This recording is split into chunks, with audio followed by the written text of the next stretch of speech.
Please rise to the pledge. I pledge allegiance to the flag of the United States of America and to the republic for which it stands, one nation, under God, indivisible, with liberty and justice for all. Next, should we call the roll? Schmidt. Here. Boehner. Casper. Dunlop. Kamernick. Lloyd here. Barry. Here. 3.1, 5-year financial forecast. All right, so I have a presentation, if we can reach out to the audience here.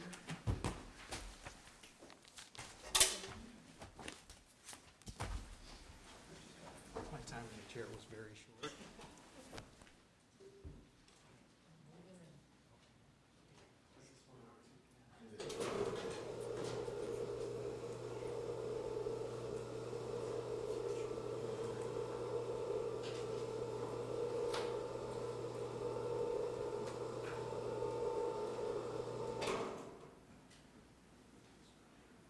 All right, so this is the annual 5-year financial forecast. And the idea here is to get a big picture look at how the district is doing. So I'm going to go through the assumptions first that we use to build the report, and then I'll show the actual report with some conclusions at the end.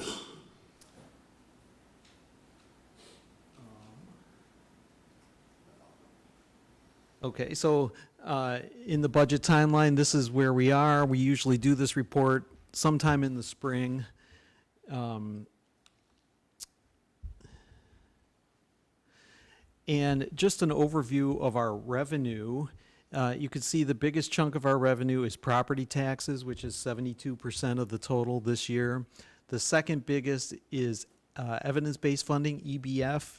Just 5 years ago, the property tax amount was about 80% of our total, and state-based funding was about 5%. So you can, and the others have stayed relatively the same. So you can see how over time, just over the last 5 years, the amount has really shifted.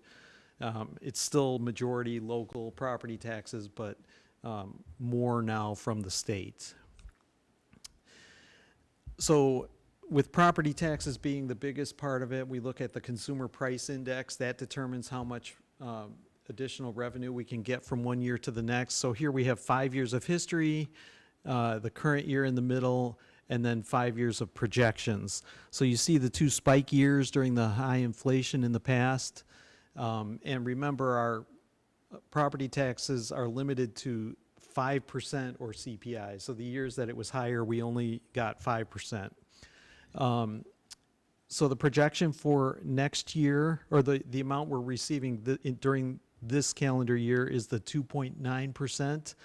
We already know next year's number, 2.7%, and then we're using for the projections 2.5%, which is our long-term average. So the numbers are much lower than they have been in the recent couple of years. As far as evidence-based funding, you could see the 4 years in a row that we got new additional funding, and that's cumulative, so it works out to $5.3 million of additional funding every year going forward. The district is in Tier 3. There are 4 tiers for evidence-based funding. Tier 1 is the lowest funded schools. They get 90% of all new money. Tier 2 gets 9%. So with us being in Tier 3, it will generate about $50,000, which is not much on our $50 million budget. And then also, I'm using small increases in transportation reimbursements because our costs are going up and all other state revenues are being held flat. So on the revenue side, again, it's, whoops.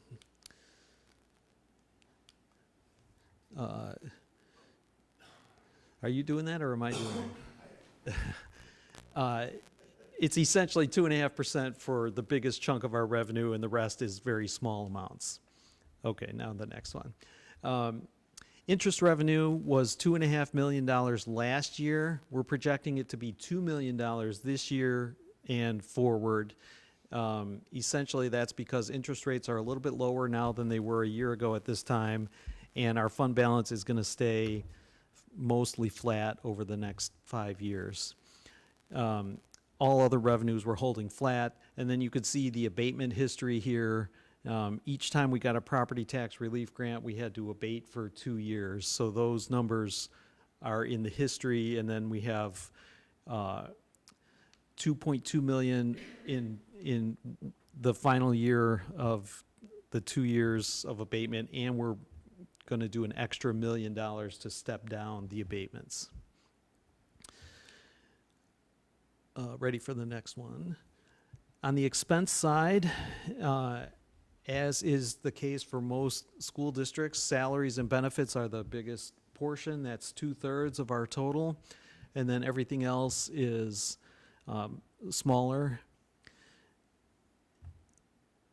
And just as far as the assumptions that we use, salaries per the negotiated agreements, we have agreements in place with most of our unions. We're negotiating with one right now. We're projecting flat number of staff. And then health insurance is the big one. In previous years, I was using 6%, but we are being told, and we're seeing this out in the news, that increases are going to be bigger going forward. So I'm using 9% for future years, and it's possible that number will be higher for this upcoming year. For all the other things except for transportation, we're using 2.5%, same as CPI. And transportation, we're using 5%, which is a combination of rate increases and just more special ed students, especially using transportation services. Next one, Vern. So I apologize for all the numbers and how small that is. This is what the 5-year looks like. Basically, this line is the important line. It shows whether we have a surplus or a deficit. You could see in the current year we have a budgeted deficit, which is essentially because of the abatements that we're doing. Then the next 3 years we have surpluses, and then it switches back over to deficits in years 4 and 5. I know those numbers are hard to read. You have copies in board docs, diligent. Another number we like to look at is the fund balance as a percentage of our expenses, and we like to keep that number at 80% or higher. And it's probably hard to read, but in the current year and the first 3 projected years, that number is above 80%, but then it starts to dip down as we go into deficit spending in years 4 and 5. This is maybe a little easier way to see it. The green line at the top is what our actual fund balance is. It's the same, it's 5 years of history, the current year in the middle, and then 5 years of projections. And then the blue line underneath it is the 80% of fund balance line. So you could see that historically we have been above, our fund balance has been above the 80% of expenditures. And then as time goes on, it gets closer. And then in years 4 and 5 in the future, it dips down below that line. So kind of as a summary, the 5.3 million in extra state funding has really been helpful to us over these past few years, but the last 2 points are kind of the important ones. Long term, our expenses are rising faster than our revenues. We do have surpluses near term, but we're looking at deficits longer term, so it's something that we're going to keep a close eye on. And that's all I have for this. Does anybody have any questions?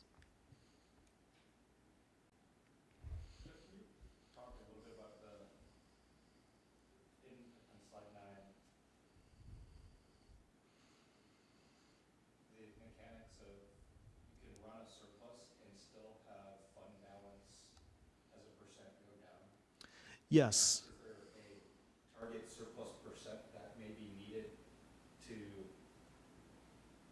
if you go to the next slide then, for the blue line, that blue line is going to continue to go up because as our expense base goes up, Right. the fund balance amount has to go up to match it. So is there, talk about the interplay there, and then is there a target surplus percent that we would need to maintain an 80% fund So go back one slide then, Vern. Yes. So, yes, so 80% of expenditures is our goal for fund balance. So the expense line here is going up 5 or 6% each year. So that means the fund balance to stay at 80% needs to go up by the same amount. And so as these surpluses get smaller, even though it's a surplus, it's still farther away from 80% of the expense line. That's just a function of the numbers getting bigger, the expense numbers getting bigger. And as far as a set number to keep it at 80%, it's just whatever amount the expense goes up, that's how much the fund balance needs to go up as well. It's different for each year. Is that what you're looking for? Yep. And so obviously we're not there right now because in years 3, 4, 5, the fund balance as a percentage of expenses is going down, which is why we're looking at making some changes. With our largest expense items going up 6%, whatever the rate of salary and benefits is, and our largest source of revenue going up 2.5%. Yep. So something has to give somewhere. We're in a good spot in that we have, most districts strive for a 50% fund balance. So we are much more conservative in that regard, and it gives us a bigger cushion. According to so this program is from a company called Fivecast, and he works with the rep I work with works with 100 school districts, and he says we are probably the number one best shape of all the districts he works with, just because of the level of our fund balances. That doesn't mean we don't have work to do to keep year 5 from getting here, but if we can make changes now, that will help smooth things out in the long term.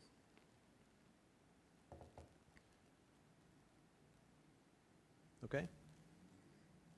All right, thank you. Jim, I have one question. On the, putting out on these slides, but on the other, when we look at the monthly results from February, have we caught up on receiving the funds from property taxes, or where are we now? We have not caught up. The county is behind on sending out levy revenue. So the levy comes in 2 halves, the spring collection, fall collection. The fall collection was late to begin with. It's normally collected in September. This time the bills weren't due till December 1st, so the money didn't even start coming in until 3 months later than normal. We are expecting about $19 million, and we've only gotten about $17 million so far. So, and we're already in March, and the new bills are going out. I think it's just a huge mess at the county level. They changed their software system, and they're having trouble. I don't know if they're having trouble accounting for it or what, but we are definitely short of what we are owed as of right now. What was the lowest our fund balance got in dollars? I don't know off the top of my head. I'd have to look that up. Somewhere between 20 and 30 million is my guess. Somewhere between 20 and 30. You mean in the last year? Yeah, I mean on a month. It would have been in the fall this year is the lowest it ever would have gotten. Because if it was 20 million,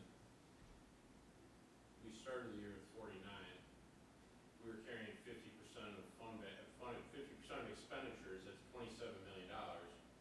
So if we declined $30 million, that means we would have been borrowing money to make payroll. Yep. If we were following the 50% fund balance guidelines. There are districts around us that have had to issue tax anticipation warrants just to continue their operations.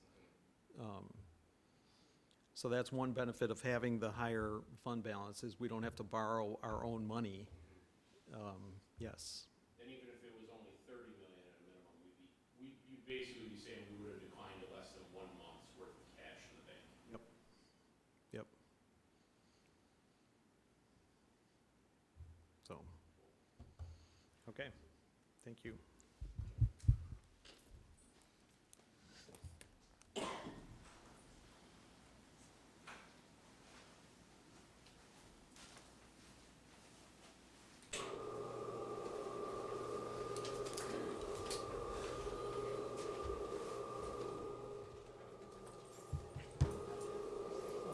I'm prepared to do it.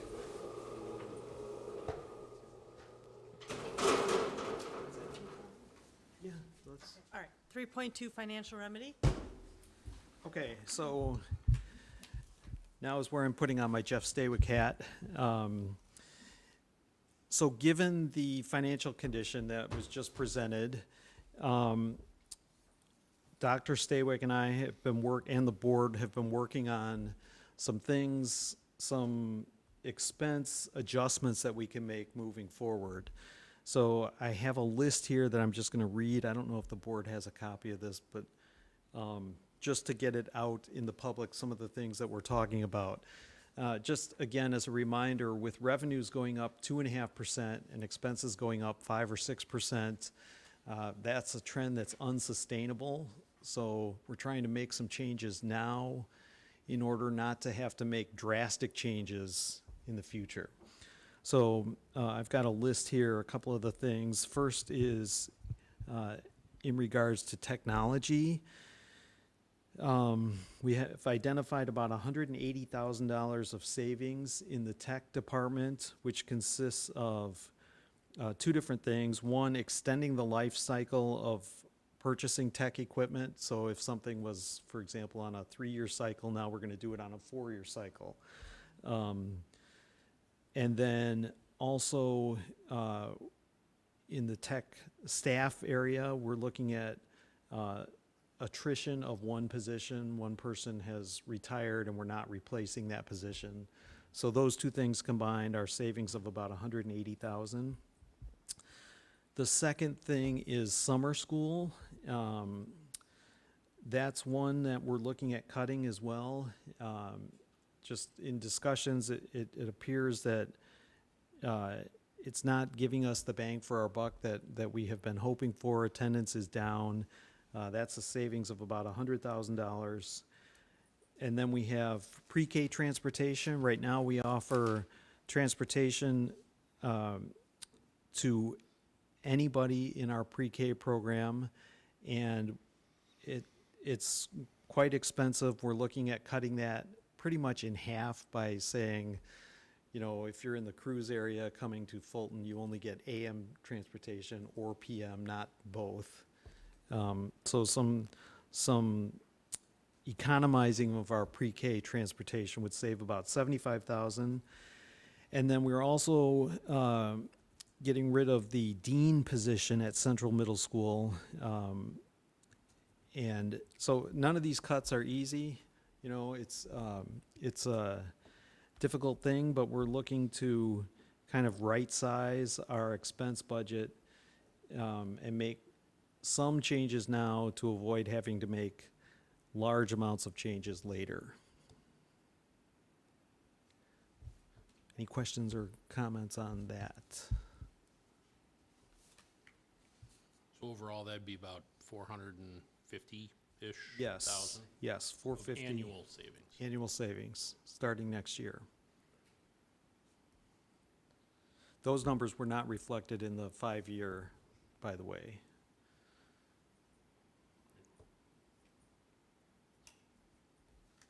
All right, let's move on to 4.1 superintendent's report. All right, superintendent's report. Just a few items today. We have been reminding parents to complete the 5 essential surveys via social media, email, Schoology, and Seesaw. Families also had an opportunity to take the survey while at parent-teacher conferences.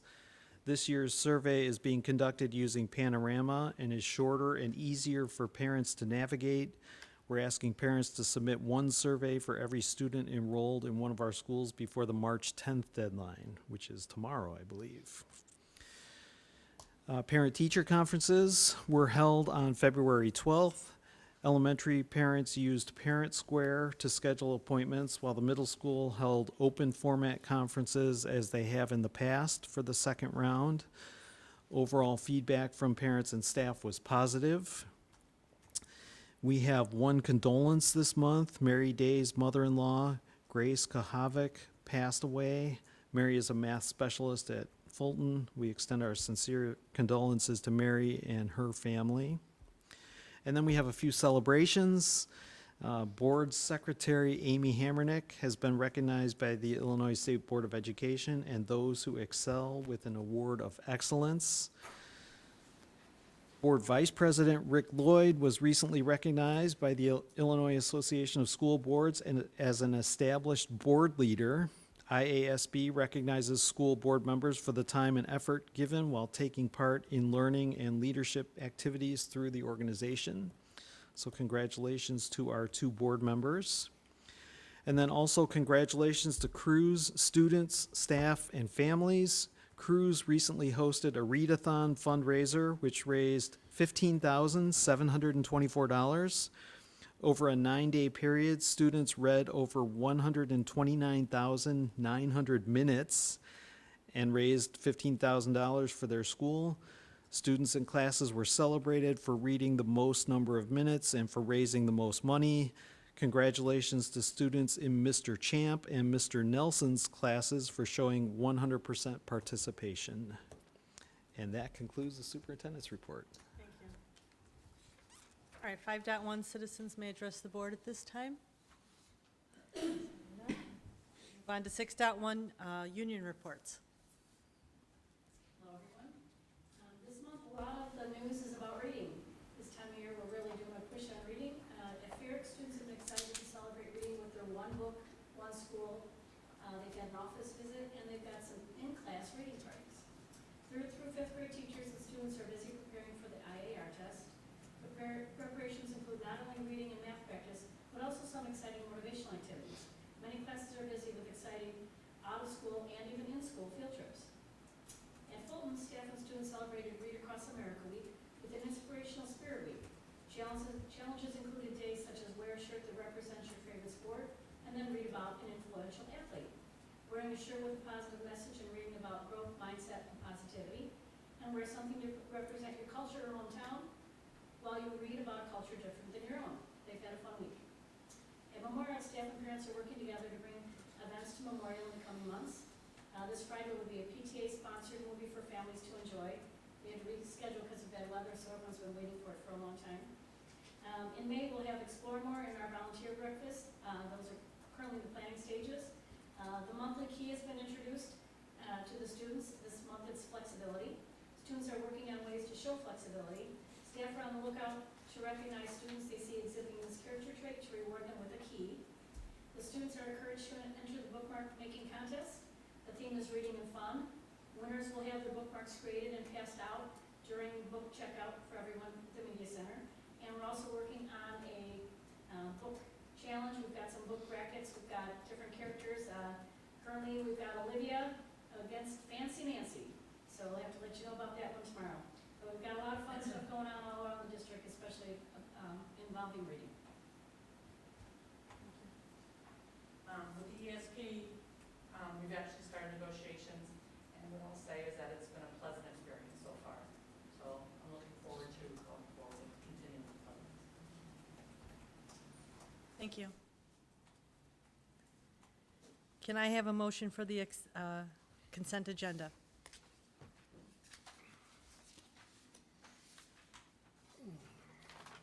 Motion here, hold on, I got it.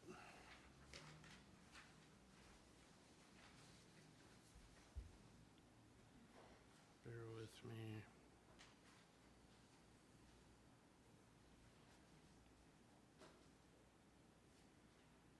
Oh, there's not a motion there, okay.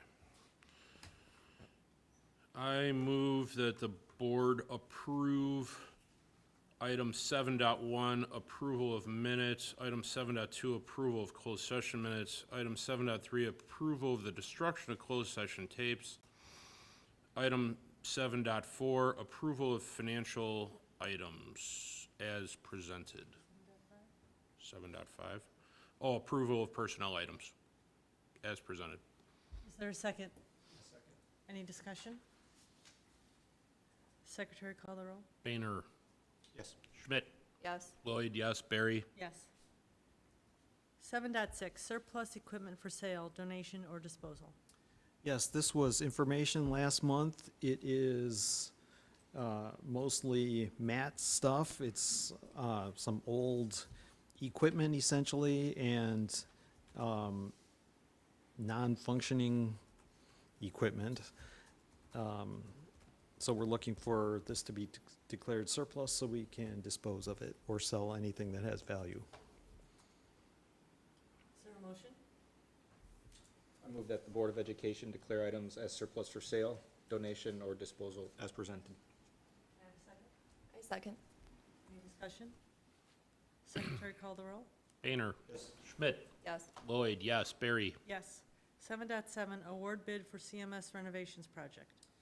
Yes, for this one, we had a bid opening on February 25th for work at Central Middle School. It's mostly bathroom renovations. We had 13 submitted bids, which is a very high number. And the lowest bidder actually, so the architect does reference checks and background checks on starting with the lowest bidder, and found the lowest bidder to not be qualified based on their experience. So the recommendation is for the second lowest bidder, which is Construction Inc. at a total of $550,000. Can I have a motion? I move that the Board of Education approve the CMS renovation project as presented. Is there a second? Second. Any discussion? Secretary call the roll? Schmidt. Yes. Boehner. Yes. Lloyd, yes. Barry. Yes. 7.8, approval of resolution authorizing abatement of property tax relief grant FY '26 second year of abatement. Yes, so this is, as part of the property tax relief grant, we have to abate for 2 years. So this is the second year of the one that we started last year. Is there a motion? I move the Board of Education approve the resolution authorizing the abatement of a portion of the taxes heretofore levied by Community Consolidated School District 146, Cook County, Illinois, in connection with the receipt of a property tax relief grant fiscal year '26. Is there a second? Second. Any discussion? Secretary call the roll? Boehner. Yes. Schmidt. Yes. Lloyd, yes. Barry. Yes. 7.9, approval of resolution authorizing abatement of debt service fund. The board will take, yes. Yep, sorry. That's all right. So, okay, so this one is our optional abatement, we're calling it. It's a way to step down abatements so that it lessens the impact on taxpayers. So this one is not required. It's one that we're doing optionally. It's $1 million, and for abatements like this, it comes out of the debt service fund, so there will be a corresponding transfer resolution, which is, I'll explain next. But this is the $1 million extra optional abatement that we're proposing here. Can I have a motion? I move the Board of Education approve the resolution authorizing the abatement of a portion of the 2025 taxes heretofore levied by Community Consolidated School District number 146, Cook County, Illinois. Is there a second? Second. Any discussion? Secretary call the roll? Boehner. Schmidt. Yes. Lloyd, yes. Barry. Yes. 7.10, approval of the resolution authorizing a transfer from the education fund to the debt service fund. Okay, so on this one, we just voted to abate $1 million from the debt service fund. The debt service fund doesn't have an extra $1 million, so we have to transfer it in from the education fund. we're required to do these extra abatements out of the bond and interest fund because that preserves our ability to levy the full amount in future years. So it's a two-step process. Abate out of the debt service fund and then transfer money to the debt service fund, if that makes sense. Is there a motion?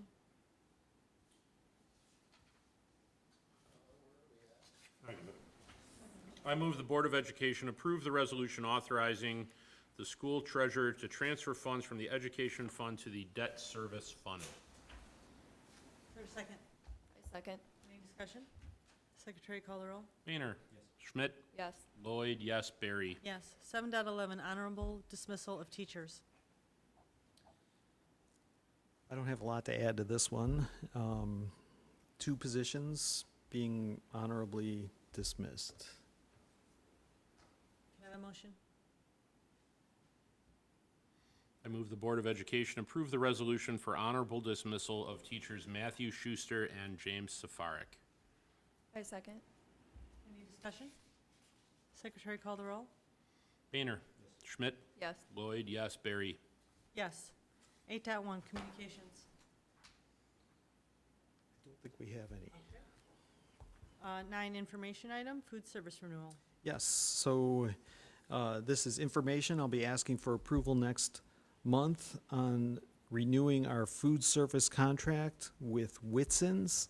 We're currently in year 2 of a possible 5 years with them, and this year has gone very well. They are limited to CPI increases, just like we are for property taxes, but there's a different CPI used for food. It's CPI for food, or food away from home, I think. So that number is 4.1%. So the proposal is for a 4.1% increase in our food service cost. Again, it's info this month, looking for approval next month. Thank you. Is for that contract, the CPI, is that already negotiated in the contract? It And- is. okay. Yep, it was, we had to do a bid 2 years ago, and that was part of the bid. So we are going to skip 10, closed session. Yes. We're going to move to 11, action. Can I have a motion, 11.1, dismissal of tenured teacher? I move to approve the resolution to dismiss tenured teacher Amanda Severino from employment and pending a formal ISBE dismissal hearing to suspend without pay. Can I have a second? I second. Any discussion? Secretary call the roll. Boehner. Yes. Schmidt. Yes. Lloyd, yes. Barry. Yes. 12.1, adjournment. We are adjourned. Thank you.